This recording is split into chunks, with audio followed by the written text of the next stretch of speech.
I mean the bare necessities or Mother Nature's recipes that bring the bare necessities of life.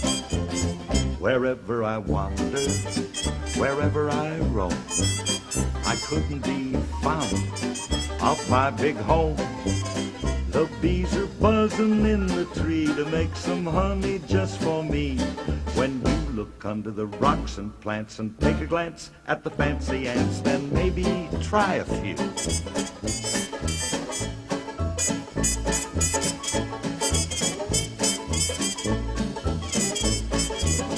The bare necessities of life will come to you. They'll come to you.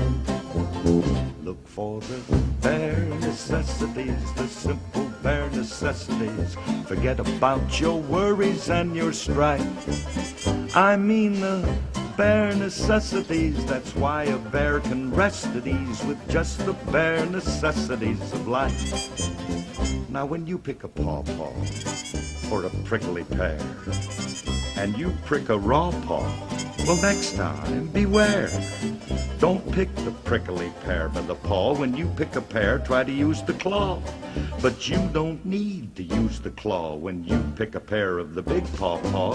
Have I given you a clue?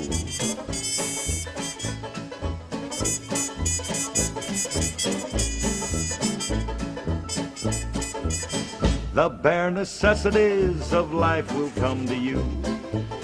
They'll come to you.